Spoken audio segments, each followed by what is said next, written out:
right, we are here with Green Martial Arts. We're getting really good at this introduction, right? So today we're gonna work on a clothing grab, specifically from the front side of your shirt. Some people call this a lapel grab.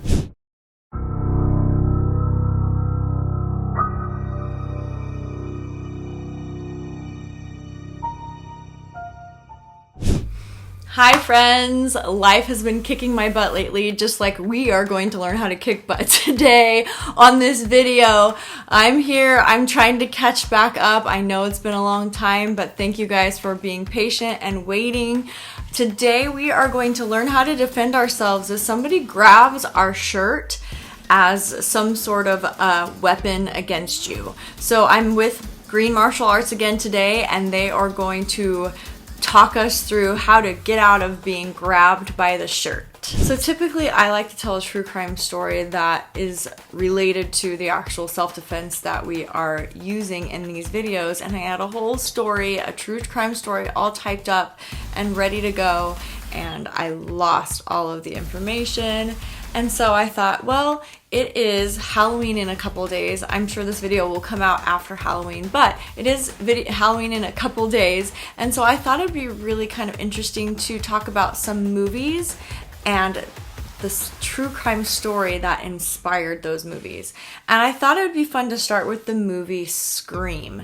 Now, this movie, we all think of it as a comedy, kind of just like a fun time, but the movie was actually inspired by a real story. Have you ever heard of the Gainesville Ripper? Well, I had not ever heard of him, and I found it very interesting to find out that he was who inspired the movie Scream. So Danny Rolling is the Gainesville Ripper, and he killed 5 women in Gainesville, Florida. He fatally stabbed them and then placed their body in lewd positions, and then one of them was actually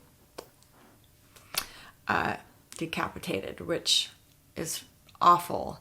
But there's even more to his story. So he actually was found guilty of a triple homicide before killing these 5 women, and also attempted to kill his father. I am continued to be baffled about why these people are on the streets. I do not understand. I do not understand our law. I do not understand why this kind of thing keeps happening. It seems to always be the case. All of these murderers have some sort of history.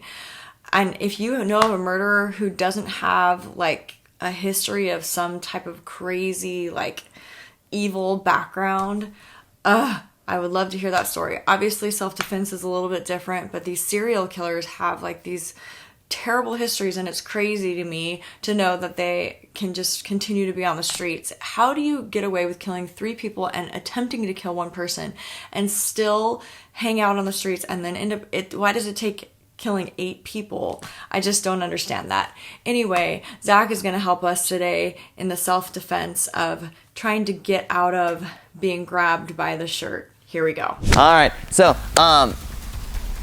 if it works with a little person, it works with a big person, so it should work great. Yeah, she's a little small, but it's all right. Wow. All right, so here's what's gonna happen.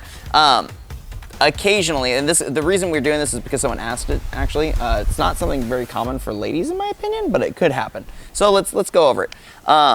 There's a couple different ways you can get grabbed by your clothing. One is to grab the shirt and the collar, right? One is to grab the actual shirt here. One is to grab here, and one is to grab in the middle. I call it the bully grab. So most people, when they talk about a lapel grab, and that was the question, they're talking about this one specifically, right? Someone grabs you by your shirt and pulls it forward. I'm gonna simulate that because it's just gonna tear her shirt in half anyways when I do this, but that's essentially what's gonna happen, right? They're grabbing right here.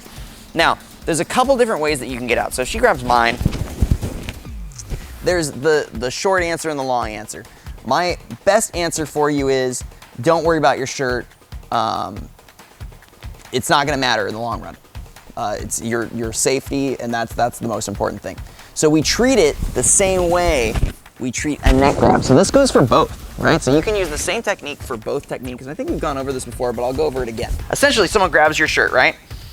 First thing I need to worry about is that hand right there. So if someone grabs with one hand, their intent is to punch you or strike you with the other hand.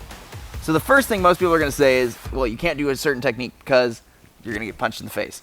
That's correct. You're right. Good job. So instead, what I'm going to do is I'm going to cover my head, and I'm going to come over the top and drop on the elbow, and there's that reverse elbow strike. Okay? So again, it's not going to matter because I'm dropping on the elbow. There's that down elbow and back elbow. As it comes forward, there's that strike. Okay? From there, if they're distracted enough, they've let go, perhaps we go into the guillotine choke, which we learned the other day, or some other technique or variation. But the important thing is they're off your shirt and they're not punching you in the face. She's here, 1, 2, right? If I did the same thing to her, same rule applies, right? She goes up and down, 1, 2. The important thing is to watch out for this hand. You might not need to block, but what I do is I just cover my head on the side anyways. I go like that. I glue my hand to my head, the same way we would if we were entering in a shoot, right? So she's here, right? I've got that grip, right? She covers her head, she's protected on this side, and there's the strike, up, down, right? That's gonna be a little flustering. And then again, we could go into those knees if we wanted to that we learned the other day where she comes behind the head, right? Boom, boom, boom. She can wreck you with those. So now if it's the neck, it's the same rules. I grab here, she goes right over the top, the exact same thing, boom, boom. Same strike, same deadly techniques, and then right back to those knees. So now Tamara's gonna give it a shot. So I'm right here, I'm gonna imaginary grip because I don't wanna break her shirt. So she's gonna come over the top with this elbow, right? And she's gonna step in. This is actually an important detail. She's gonna step forward so that she's almost behind me at this point. Boom, now she's down. Now that grip is broken, the shirt's probably torn if she's wearing it. Doesn't matter at this point because my hand has come free. Now this elbow's coming directly up and right into the face. Let me do it one more time. So I'm here, she steps in. Step in, down, back. I'd have to right? practice that for sure. So one way you can practice this on your own, no people, right, is step forward method. And you'll see this in a couple different martial arts techniques, right? A couple of different forms of karate and taekwondo, right? You step forward, 1, step out, 2, okay? So this technique is essentially that technique. Up, down, here, and you're done. So thankful for Zach, so thankful for everything he does. If this helped you, if you tried it, let me know how it went. Please practice, practice, practice. The things that he teaches are amazing. These things are so important. It was a thing that was missing in my life. Thank you for watching. I appreciate you guys so much. Thank you for subscribing and commenting. All of your comments help us decide how to move forward with this channel. Thank you, thank you, thank you. I hope you have a good day. Bye!